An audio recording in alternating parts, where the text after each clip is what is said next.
Shalom, selamat pagi dan salam sejahtera bagi saudara yang dikasihi Tuhan. Dimanapun saudara berada, kiranya tetap penuh semangat ya.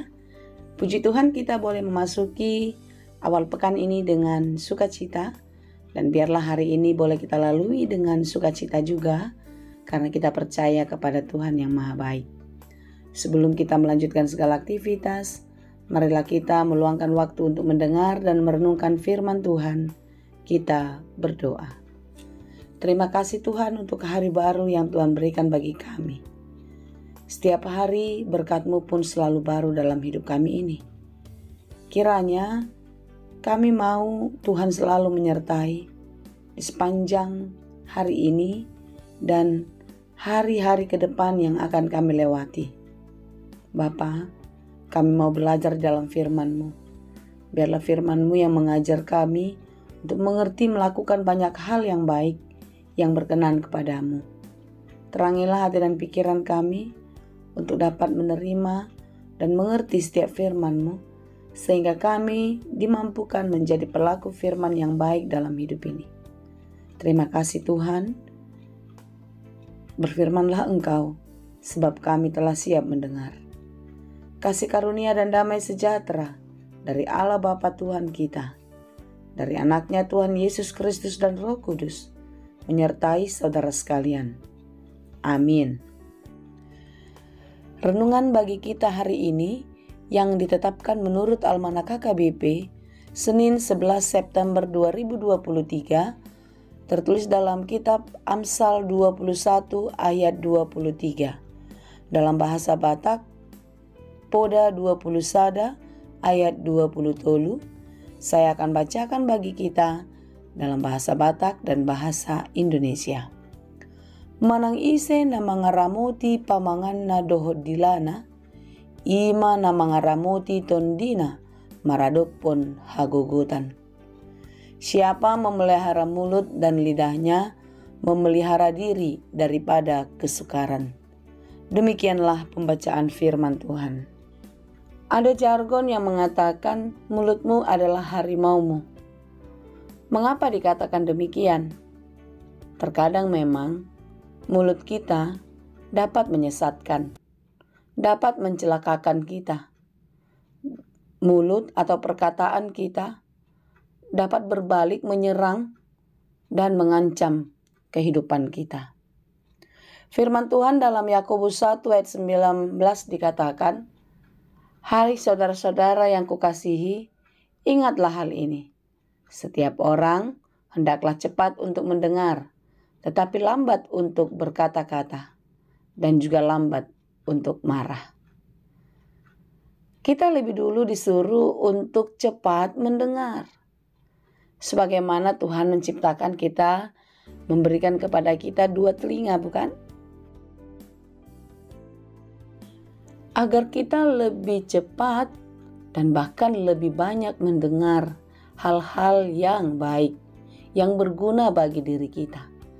Jikapun kita mendengar sesuatu hal yang tidak baik, tentu sebagai manusia yang punya akal budi, kita boleh menyaring itu, memfilter semua yang tidak baik, membuangnya, lalu kita menyerap segala sesuatu yang baik, yang berguna untuk hidup kita. Sedikit untuk berbicara, karena Tuhan pun tahu bahwasanya perkataan yang kita keluarkan yang bukan berdasarkan oleh analisa pemikiran yang lebih baik, maka itu cenderung akan mencelakakan. Ketika kita belum mendengar dan belum mendapatkan informasi yang banyak, yang cukup, tentu kita tidak boleh mengeluarkan kata-kata atau bercakap-cakap hal-hal yang belum kita pahami, karena itu memang akan dapat mencelakakan kita. Saudara yang dikasihi Tuhan, renungan kita pada hari ini sungguh benar-benar mengingatkan kita untuk dapat menahan diri, memelihara mulut dan lidah. Karena dengan memelihara mulut dan lidah, firman Tuhan berkata, kita pun akan memelihara kehidupan kita, meluputkan kita dari berbagai kesukaran. Saudara-saudara yang dikasihi Tuhan, memelihara mulut dan lidah ini memang tidak mudah ya. sangat sulit sekali dilakukan oleh banyak orang.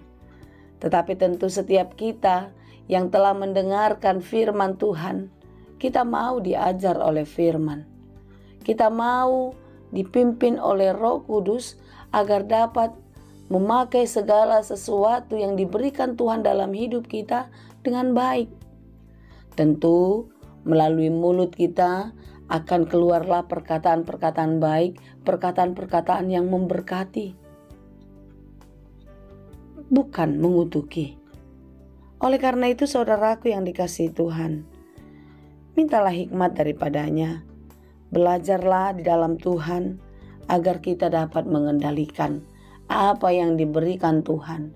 Secara khusus dalam renungan kita pada hari ini adalah mulut. Terkadang memang seperti apa yang dikatakan orang, diam itu emas. Memang terkadang demikian.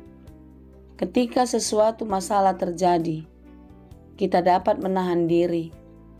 Mungkin hal itu akan menguntungkan kita. Tetapi sebaliknya, ketika kita tidak dapat mengendalikan diri, mulut kita bisa menjadi pedang bermata dua yang akan menyerang dan mencelakai hidup kita. Itulah sebabnya pesan firman Tuhan hari ini dalam kitab Amsal pasal 21 ayat 23 ini. Kita diingatkan untuk mawas diri, untuk dapat memelihara mulut, memelihara lidah. Karena dengan demikianlah kita memelihara kehidupan kita. Kita boleh diluputkan dari berbagai-bagai kesukaran. Kiranya kita dimampukan dan teruslah berdoa, memohon pertolongan Tuhan. Tuhan Yesus memberkati. Amin. Terima kasih Tuhan untuk firman-Mu hari ini. Mampukanlah kami untuk memakai mulut dan lidah kami untuk memperkatakan hal-hal yang baik, yang benar, tepat pada waktunya. Engkaulah kekuatan dan pertolongan kami. Berkatilah kami hari ini di dalam segala pekerjaan. Kiranya pekerjaan kami berhasil dan berbuah dengan baik. Berikan kami kekuatan, kesehatan, semangat, dan pengharapan senantiasa. Karena kami percaya di dalam pengharapan kepada Tuhan, segala jerih payah kami tidak akan sia-sia. Terima kasih Bapa yang baik. Kami serahkan seluruh kehidupan ini hanya ke dalam tangan pengasihan Tuhan Yesus Kristus, Juru Selamat kami yang hidup. Terima kasih Tuhan. Anugerah Tuhan kita Yesus Kristus, kasih karunia Allah Bapa, dan persekutuan Roh Kudus, itulah kiranya yang menyertai dan memberkati kamu sekalian. Amin.